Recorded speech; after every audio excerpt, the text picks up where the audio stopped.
යාළුවනේ කොහොමද? ඔන්න අදත් අපි ආවා Pearl Island channel එකෙන්.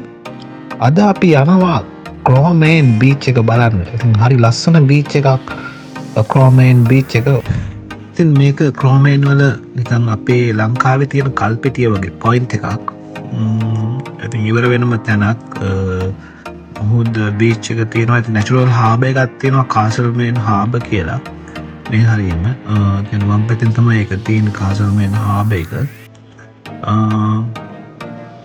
ඉතින් ඔයකොට පේනවා ඇති කොහොමද ඒක කොච්චර පොඩිද පොයින්ට් එක කියලා.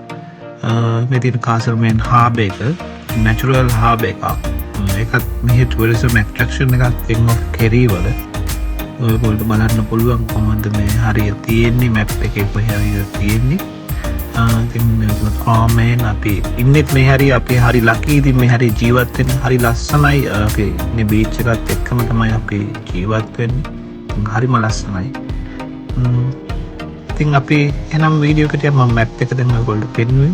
ඉතින් මේ අද අපි යන දවස වෙනද වගේම කියන්න ඕනේ අදත් හරි ලස්සන දවසක්. sunny day එකක්. මේ අපි එතන පොයින්ට් එකට යන පාරේ. ඉතින් එතනින් මේ දිගටම තියෙන බීච් වම් පැත්ත දිගටම තියෙන බීච් එක. එතකොට මේ පැත්තේ ගෙවල් තියෙනවා. ඉතින් ලස්සනයි. ඉතින් ඔන්න අපි දැන් ආවා පොයින්ට් එකට. ඉතින් මේ තමයි ඉතින් අන්තිම ඉවර වෙන හරිය Cromane වල ඉවර වෙන හරිය Cromane කියන ගම ඉවර වෙන හරිය. මේගොල්ලෝගේ ප්‍රධාන රැකියාව තමයි oyster and mussels and salmon. ඉතින් Atlantic සල්මන් මාළුවා හම්බෙන්නේ මේ හරියෙන්. ඉතින් මේ ඇට්ලාන්ටික් සාගරය තමයි තියෙන්නේ. ඇට්ලාන්ටික් වලින් හම්බෙන සල්මන් wild salmon කියන සල්මන් මාළුවා ඉන්නේ මේ හරිය. ඉතින් මේගොල්ලෝ ගොඩාක් expensive food එකක් salmon and oyster ඉතින් mussels ඒගොල්ලෝ export කරනවා. ඉතින් මේ තමයි beach එක තියෙන විදිය. ඉතින් මෙන්න මේ beach එකේ මෙන්න මට හම්බුණා oyster shell එකක්. මේ oyster එක ඉතින් මේ ඇතුලේ තියෙන්නේ මේක හරි කඩන්න අමාරුයි. ඒකට වෙනම tool kit එකක් තියෙනවා කඩන්න oyster එක. ඉතින් මේම තමයි ඉතින් ලස්සනයි. අද මෙතනින් තමයි මේක ඉවර වෙන්නේ. මේ ඉවර වෙන point එක. ඉතින් අද බලන්න කොච්චර ලස්සනද අද වෙනදා වගේම ඉරේලිය පායලා හොඳම ලස්සන දවසක්. ඉතින් මම ඉස්සරහට පෙන්නන්නම් මගේ වීඩියෝ එකත් තව මේ වීඩියෝ එකෙන් පෙන්නන්නම්. ඉතින් මේ සමයකේදී මේගොල්ලෝ රෑ වෙන්නේ සාමාන්‍යයෙන් 9ට 10ට තමයි අපිට රෑ වෙන්නේ සමයකට. ඉතින් ඊට සන්සෙට් එක අපිට බලන්න පුළුවන් නෑ 9ට විතර. මගේ මේ වීඩියෝ එකේ මම ඒකත් කරලා තියෙනවා අපි සමයකේදී කියන්නේ සන්සෙට් එක. ඉතින් මම ඇවිදින තවත් මට ෂෙල්ස් ගොඩක් හම්බුණා. මෙන්න මෙහෙම තමයි බීච් එක තියෙන්නේ. ඉතින් මේගොල්ලෝගේ බීච් එකේ ගොඩාක් වැලි නැහැ. ඉතින් මේ වගේ ගල් තමයි තියෙන්නේ. මේ තවත් oyster shell එකක්. oyster shells ඉතින් ඒව වැටලා. මේ oyster shells ඉතින් මේක ඇතුලේ තමයි තියෙන්නේ. මේක හරිම ගුණදායක කෑමක් ඇඟට. මම ඉස්සරහට තව කරන්න බලාපොරොත්තු වෙනවා. ඉතින් මෙතන oyster factory එකකට ගිහිල්ලා ඔයගොල්ලෝ බලන්න පුළුවන් oysters ලා කොහොමද process වෙන්නේ, oysters ලා කොහොමද oyster farming, එතකොට the mussels කොහොමද අල්ලන්නේ mussels. තව ඉස්සරහට ඉතින් මම ගොඩාක් දේවල් කරන්න බලාපොරොත්තු වෙනවා ඔයගොල්ලෝ මගෙත් එක්ක ඉන්න. ඉතින් මේ තියෙන ඒගොල්ලෝගේ boats යන boats ඒගොල්ලෝ මුහුදට අරන් යන boats. ඉතින් ඒගොල්ලෝ repair කරන ස්ථානයක්. ඉතින් මේ හරියට තමයි ඉතින් මෙතනින් තමයි boats ඒගොල්ලෝ යන්නේ. ඉතින් බලන්න ඒගොල්ලෝ කොහොමද ඒක හදලා තියෙන්නේ. ඉතින් boats repairs ඉතින් ඔය dorsal එහෙම තියෙනවා. ඉතින් ලස්සන පැත්තක්. ඉතින් අපි හරි ලකී ඇත්තම කිව්වොත් ඉස්සලා කිව්වා වගේ අපි මේ පැත්ත ජීවත් වෙන්න. බලන්න කොච්චර ලස්සනද කන්ද. දැන් ඉතින් ඔය මම කිව්වා වගේ ගොඩාක් greeneries වලට දැන් අර ඉරේලියත් එක්ක green එකට හැරෙනවා. ඉතින් මේ අර දුඹුරු පාට එක green වලට හැරෙනවා summer time එකේදී. ඉතින් මේගොල්ලෝගේ මේ එක ඉතින් ඔය mussels oysters අල්ලන උපකරණ තමයි මේ තියෙන්නේ. මේ කූඩු වගේ තියෙන්නේ mussels trap. ඉතින් ඒ trap වලට ඒවා දාන ඒවා ඉතින් මට තව එකක් කියන්න ඕනේ. ඉතින් මෙහි සල්මන් කියන මාළුවා ෆාමිනුත් තියෙනවා. ඉතින් වයිල්ුත් තියෙනවා. ඉතින් වයිල් කියලා කියන්නේ අපි මූදෙන් අල්ලනවා. ඉතින් නැත්නම් ෆාම් කරලත් ඒකොල්ලෝ හදනවා. ඉතින් වයිල් එක තමයි ගොඩාක් එක්ස්පෙන්සිව්. මොකද ඒක මාර රහයි.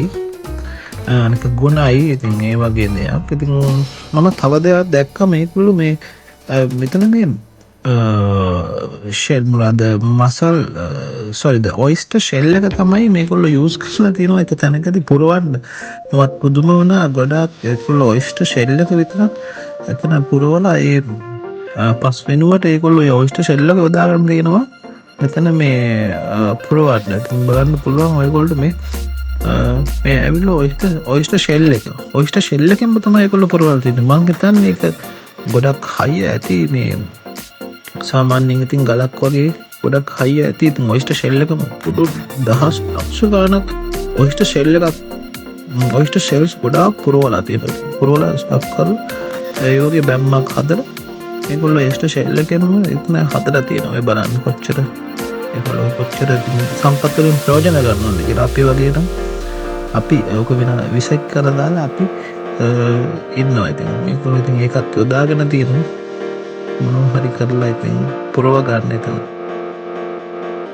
ඒ බලන්න ඉතින් ඒගොල්ලෝ ඒ තියෙන බෝට් මේ උපකරණ ඒගොල්ලෝගේ සල්මන් මේවා සල්මන් වලට අපිට ඉතින් මේගොල්ලෝ උදේ පාන්දර 5ට වගේ තමයි සාමාන්‍යයෙන් මේ මාළු අල්ලන්න යන්නේ.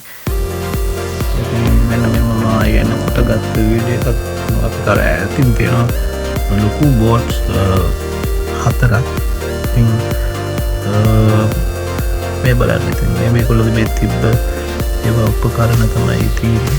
මොන අපි ආය ආවා දැන් අපේ ඉන්නතනට ආවා. මම ඊට පස්සේ ආය හවස බීච් එකට ගියා. ඉතින් ඒකට බලන්න පුළුවන් රෑ 8:35ට කොහොමද එළිය කියලා. ඉතින් ඒත් තාමත් එළිය තියෙනවා. ඉතින් ඔන්න මම ඔර්ලෝසුවත් එක්ක මහේෂයගෙන් ඔර්ලෝසුවත් එක්ක මම පෙන්නනවා මේ ඉතින් ඒ තියෙන්නේ 8:35ට තිබ්බ ඉරේලිය. බලන්න ඉරේලිය කොච්චර තියෙනවද. 8:35ට අපිට සමයකේදී සාමාන්‍යයෙන් රෑ 10ට වගේ තමයි මේ රෑ වෙන්නේ. ඉතින් ඩේ ටයිම් එක ගොඩාක් දිගයි, නයිට් ටයිම් එක ගොඩක් පොඩි.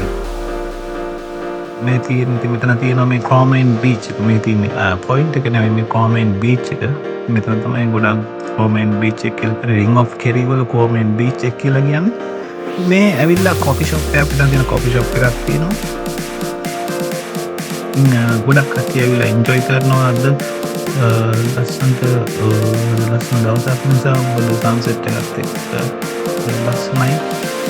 කොමෙන් බීච් එකට ඇවිල්ලා පොඩි ළමයි එක්ක ගොඩාක් මට තව එකක් කියන්න මේ ගොඩාක් කට්ටිය සොරතල මේ බල්ලෝ කියලා කියන්නේ එක බ්‍රීඩ් වර්ග ඉන්නවා. ඉතින් ඒගොල්ලෝ බල්ලොත් එක්ක න ඇවිදින්න මෙතන මේ බීච් එකේ ඇවිදලා ඒගොල්ලෝ එන්ජොයි කරලා යනවා. මේ තියෙන්නේ කොමෙන් බීච් එක. ඉතින් අපේ බීච් වලට වඩා ගොඩාක් පොඩ්ඩක් වෙනස්. මොකද අපේ බීච් වල තියෙන්නේ වැලි විතරයි. වැලි වියුස් කඳු විතරයි තියෙන්නේ. ඉතින් මෙහෙ තියෙන්නේ ගල් තියෙන්නේ. ඉතින් මේ ගල් ඇවිල්ලා පාට ගල්. ඉතින් මම පෙන්නන්නම් ඒ ගල් කොහොමද ඒ වර්ග කියන පාට කොහොමද ඒ පාට වර්ග කියලා. ඉතින් මහේෂයාගේ පොඩි වීඩියෝ එකකුත් මම ගත්තා. මහේෂයා ඉතින් ඉන්නවා අපි ලස්සන්ට. ඉතින් එයා ඉතින් ඉඳා වෙනවා. මේ තියෙන්නේ මම කියන්න ඕනේ මේ ගල්. ඉතින් මේ පාට ලස්සන ගල් තියෙනවා. ඉතින් මේ බීච් එකේ ඉතින් මේවා ඇවිල්ලා මුළු බීච් එකේම තියෙන්නේ මේ වගේ ගල් විතරයි. මේ වගේම ගල් විතරයි තියෙන්නේ. ඉතින් ඒක අපිට අලුත් අත්දැකීමක්. මොකද බීච් එක සාමාන්‍යයෙන් අපි දැක්කේ වැලි විතරයි. ඉතින් මේ දැන් කාලේ අපි දැන් ඉන්නකොට ඉතින් දැන් මේ වගේ පාට ගල් විතරක් තියෙන බීච් තියෙනවා. මෙහෙත් තියෙනවා වැලි තියෙන බීචුත් තියෙනවා. තව ඉන්ච් බීච් කියලා තියෙනවා. ඉතින් ඒ බීච් එක හරි ලස්සනයි. මම ඉස්සරහට යනවා. ඉතින් ඒ බීච් එකේ නම් වැලි තියෙන්නේ. ඉතින් ඔය මේ තියෙන්නේ ගල්. ඉතින් මේ ගල් දහස් ගාණක් මේ ගල් මුළු බීච් එක වටේටම ඉතින් තියෙනවා. හරිම සුන්දර අත්දැකීමක්. ඉතින් අපි අද ඉතින් අදත් ඒ වෙනදා වගේම අපි මේ ටුවර් එකත් ගොඩාක් එන්ජොයි කරා. ඉතින් අපි අද බැලුවේ ක්‍රෝමේන් බීච් එක, ක්‍රෝමේන් පොයින්ට් එක. මේ තියෙන්නේ මේ බීච් එක වටේ කොහොමද තියෙන්නේ. හරිම ලස්සන කන්ට්‍රි එකක්. අයර්ලන්ඩ් කියලා කියන්නේ ගොඩාක් ටූරිසම් ඇට්‍රැක්ෂන් තියෙන. විශේෂයෙන් කියන්නේ මේ රින් ඔෆ් කෙරි කියලා කියන්නේ කෙරි කියන කන්ට්‍රි එක හරිම ටූරිසම් ගොඩාක් ටූරිසම් ඇට්‍රැක්ෂන් තියෙන ප්‍රදේශයක්. ඉතින් ගොඩාක් අයර්ලන්ඩ් කට්ටිය, ඇමරිකන් කට්ටිය ගොඩාක් මෙහි විසිට් කරනවා. මේගොල්ලෝ වැකේෂන්ස් වලදී, හොලිඩේ වලදී ඒගොල්ලෝ ගොඩාක් විසිට් කරනවා. මේ මොකද ගොඩාක් ටූරිසම් ඇට්‍රැක්ෂන් තියෙනවා. ඉතින් හරිම ලස්සනයි. ඉතින් අපිට බලන්න පුළුවන් ගොඩාක් බීච්, ගොඩාක් ක්ලිප්, ඒ වගේ දේවල් ගොඩාක් අපිට මේ බලන්න පුළුවන්. and historical areas ගොඩාක් තියෙනවා. ඉතින් හරිම ලස්සන ප්‍රදේශයක් රින් ඔෆ් කෙරි කියලා කියන්නේ. රින් ඔෆ් කෙරි එකේ අපි ඉන්නත් ගොඩාක් ලකි. ඉතින් යාළුවනේ අපි අදත් වෙනදා වගේම වීඩියෝ එකකින් අපි තවත් වීඩියෝ එකකින් අපි හමු වෙමු. ඉතින් thank you very much මගේ මේ වීඩියෝ එක බැලුවට. ඔක්කොම එකතු වෙලා ඉන්න. අපි තවත් අලුත් වීඩියෝ එකක්, අලුත් අත්දැකීම් එක්ක අපි ආයෙත් හමු වෙමු. thank you.